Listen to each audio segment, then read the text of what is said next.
Andrea Giles, and you're listening to the Heal from Infidelity podcast, episode number 139 for my male listeners. Hello, and welcome to the Heal from Infidelity podcast, where courageous women learn not only to heal from their spouse's betrayal, but to become the boldest, truest, most decisive, and confident versions of themselves ever. If you know there's more for you than the life you're currently living, but don't quite know how to get there, you are in the right place. Stick around to learn how to create a life that will knock your own socks off. Is it possible? It is, and I'm here to show you how. I'm your host, Andrea Giles. Are you ready? Let's dive in. Hey, everybody. Welcome back to another episode of Heal from Infidelity. As always, I'm so glad you're here. Today, I have a unique episode. I am going to direct this whole episode towards my men. These are the spouses of some of the women clients that I have, some of the women listeners. These are some of the men who have experienced infidelity, that their wife or partner was unfaithful and they have experienced infidelity and listen to my podcast. This is for you today. Why this episode? I decided to do this episode because more and more I'm hearing from men, and there are a lot of men that are in a lot of pain, trying to feel better and reaching out, wishing that there were more resources for men, or thanking me for my podcast, saying that it's helping them, even though I've geared it towards women. So today, this one is for my men. I'm going to be talking to two audiences today here. The first that I want to talk to is my men whose wife was unfaithful. You're here because your wife was unfaithful, your partner, and you are looking for some healing and refuge and have found some of that here. I think that men and women have a lot in common, and I think that men and women also have some pretty big differences. And a lot of it comes back to our programming. I do think that men and women just innately have some differences, but we have been socialized in different ways. And one of the things that I talk about a lot inside my program is how women are socialized to think certain ways about loyalty, about what it means to be a good woman, about your roles in this world as a woman and the value we place on different roles like motherhood and being a wife, things like that, and how infidelity can really challenge those roles and really challenge what we think about ourselves. It is the same for men, but I do think that it looks a little bit different. I think for men, it can hurt in different ways than it does women. I think men want to be the provider and in many instances want to be seen as the provider, the protector. And so when there is some form of infidelity, it can feel to a man like he was not a good enough protector, that in the way that women think of not being good enough, men do too, but it does have a different spin on it. Men, I think, take it personally in different ways than women. For many men, it can really bruise the ego, right? And women too. But for a lot of men, it can really bruise the ego of wanting to be the only one, of wanting to be the man, wanting to be, taking care of your wife and providing for all of her needs and all of those things. And so when your spouse steps away, it can feel quite like a big blow. It can feel like a big blow to the ego. And I know that just like women, part of what men are navigating is some of the stories that you maybe have about yourself that go way back to early years. Some of it may be really pushed on. Some of those stories may be really activated and raw and exposed and be very, very painful. Some of the work that I've done has been working with men who they're just devastated and so hurt and feel like, much like my female clients, why was I not enough? It's embarrassing for them to be out in their communities knowing that their spouse cheated, just like it is for women. So some of these are the same. I just think that we, based on some of the way that we are socially conditioned, we can interpret it a little bit differently. So first, I just want to normalize that it hurts for men, it hurts for women. That is normal. I also want to say that I want you, my male listeners, as you listen to my podcast, to just put yourself in wherever it fits. I know that I've always had it mostly geared towards women, but I know that there are many, many men out there who are experiencing it more and more. So please, take whatever is applicable to you. Why are we seeing a rise in female infidelity? Part of the reason is because one of the predictors of infidelity is opportunity. When there's an opportunity, it can be much easier to get pulled into. Not many years ago, women were home. Like most women were home raising children. There was not a lot of opportunity to meet different people, where the men had more opportunity. They were out of the house, they were out and about socializing. So the opportunity was there more for them at the time. Now, women and men are out and about working with different people, experiencing different things, and the opportunity has grown higher for women. Therefore, we are seeing a rise in women that are having affairs or being involved in infidelity in one form or another. So this is common. We're seeing it all over. And personally, I don't think it's going away. I think that with the increase of all the technology that we have and some of our faulty coping skills or lack of that people have or don't have, I think that we're going to see more and more. And it's a bummer because it is such a painful thing for people, right?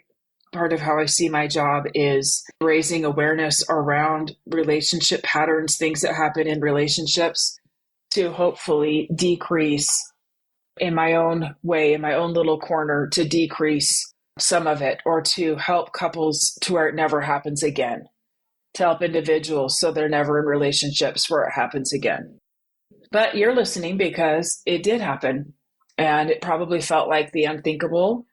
I know that you're probably deeply, deeply hurt. I know that it probably has threatened your manhood of being enough, being manly, providing in all the ways for your spouse.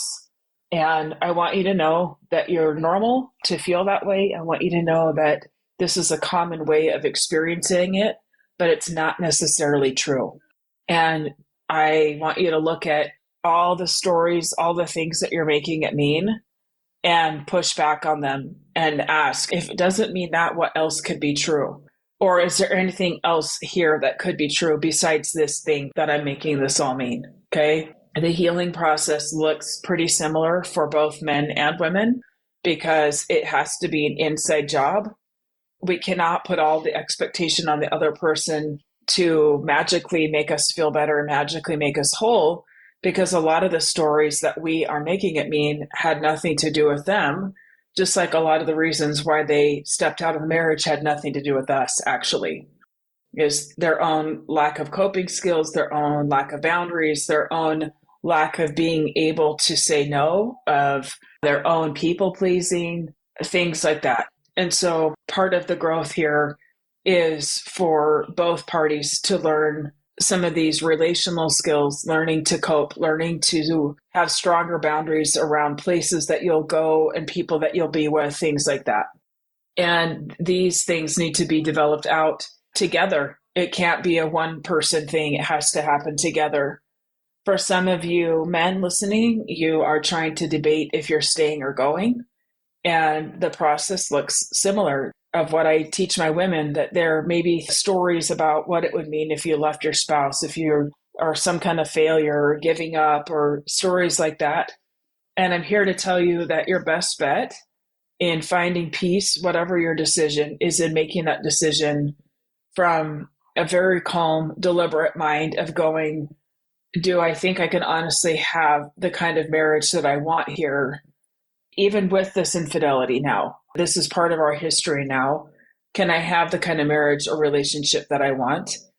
And if I can't, then getting clear on what you want and making that decision from that space rather than a bruised ego and leaving because your ego was bruised. And that might sound a little bit harsh, but I think that looking at the bigger picture can help you get out of that immediate pain of hurt and having that ego bruised and look to the bigger picture of what you might want to create together. Okay, so first I wanted to speak to the men who have experienced infidelity from their spouses.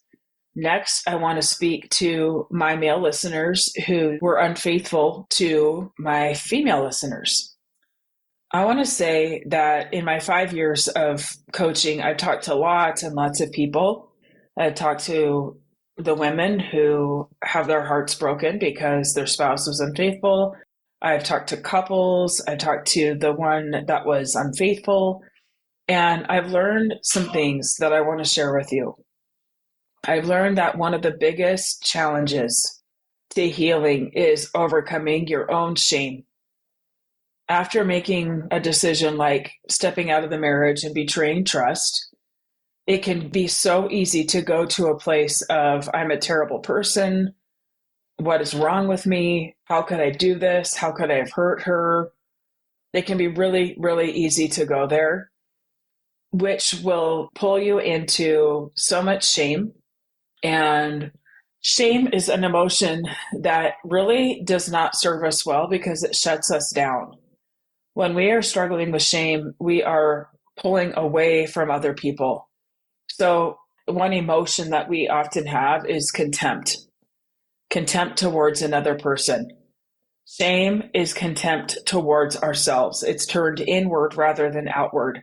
And the problem with shame is that you cannot be the kind of spouse to your spouse when you are constantly in shame because it is turned inward.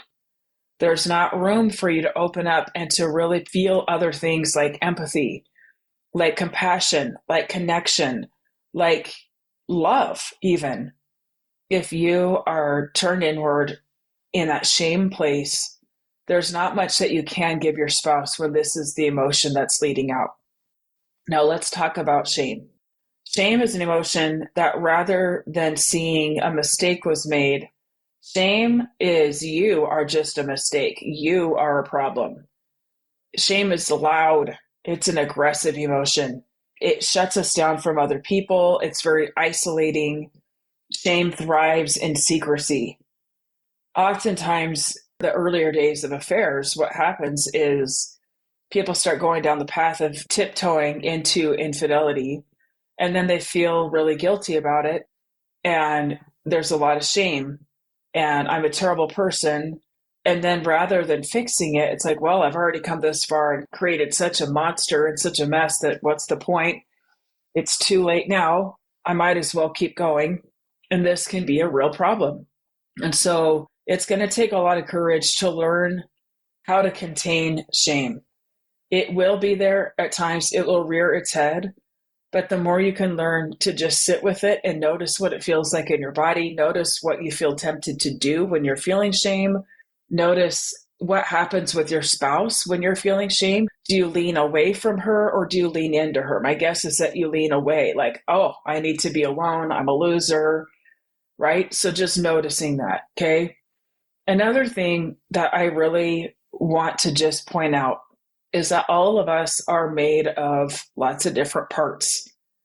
We all have parts of us that are very kind, very good, loyal. All of us have parts that are not so great, maybe mean, maybe petty, maybe selfish. We all do because we're human beings having this human experience. And part of that is a myriad of different emotions, different ways of expressing ourselves. Some of us have been taught to only express ourselves in certain ways or taught that if you do this, you're good. If you do this, it's bad. Very black and white. It is this way or it is that way. Pretty rigid. For many of you, you're probably looking at the choices that you made and having sweeping assumptions about yourself, like I'm bad. And what I want to make sure that you know is that there's a part of you that did some things that you're probably not too proud of. There's a part of you that hates that you did it. and that regrets it and that wishes so much that you could have a redo. And what I want you to know is that you are made of many parts, and there are many parts of you that are still good and still intact. There are parts that are good providers, that are loyal, that are trustworthy, that are honest. There are parts. And then there are other parts that you learned can create a lot of pain for yourself and for others. Part of your challenge in healing is going to be learning how to contain those parts that feel so heavy and so bad and shameful, and really learning how to speak to them so they're not running the show. Part of you that are still dealing with the repercussions, or maybe it's ended, but you're still really trying to navigate building something new. It's going to be the learning to manage these parts that's going to be your superpower, minimizing their impact, learning to contain them, learning to set boundaries around them, learning to know when one of these parts is getting really loud and like, you deserve this. You should be able to have this. Look, your wife is this and this and this. You should be able to do this. And learning to be onto yourself and recognize it. That will be your healing. That will be your growth. And it will be developing that out that will help your spouse learn to trust you, because they can see that you're developing your ability to speak to these parts that would lead you to paths that are not real healthy for you or for the relationship. It's learning to recognize and learning to do something different. I want you to know that this thing that you did does not define the whole of who you are. You are good. You are capable, and you did something really crappy. Okay? Doesn't mean that you are terrible. It doesn't mean that. Both can be true at the same time. And the more that you can honor that yourself, that you are a person who did some things that you really regret. Some of you listening may go, I never imagined, and how did I get to this place doing things I never imagined? I want you to also hold in that same breath the parts of you that are good, the parts of you that are wise, the parts of you that you can still count on. And you're going to be using those parts to help nurture where things went wrong. Learning to manage urges when they come, learning to manage uncomfortable emotions that are really big and really painful, learning to handle conversations that are really, really uncomfortable for you without bailing, being able to step into them and talk about things that are really hard, being able to be a good listener even when it's really, really hard to hear. And sometimes it means being willing to stand up for what is true and what is not true.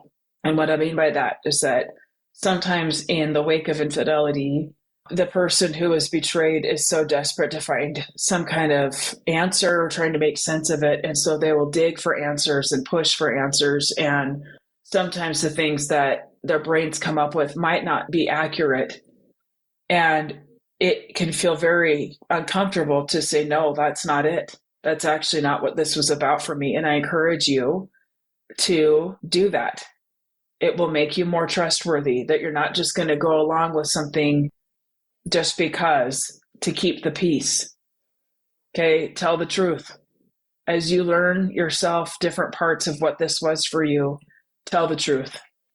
And even if it's hard to hear in the moment, it will make you a more trustworthy person. Okay, so this is it for this week. I know that I have many listeners who are not female, and I want to make sure that you know that I'm aware of you, that I think about you, that I have some things coming up that I think will help you, different programs, different things that I think will help you. But in the meantime, I wanted to make this episode just for you. And I will also invite anyone who has listened to this point to come register for my free class, How to Get Your Life Back After Infidelity, whether you leave or not. Please come register. I have some dates coming up this month. and would love to see you on that call. You can register in the show notes here under the podcast episode. You can also go to my website in the Work With Me tab and scroll down to the bottom, and there's a page there. You can go over to Instagram, go in my link tree there, and you can register there as well. Okay. I'd love to see you. I'd love to hear from you. Take care, and I will see you next time. Thank you for listening to the Heal from Infidelity podcast. If you would like to be kept in the know about upcoming free classes, new podcast episodes, and other ways of working with me, go subscribe to my weekly email. You can subscribe at andreagiles.com/lies-about-infidelity/. Again, it's andreagiles.com/lies-about-infidelity/. I will see you next time.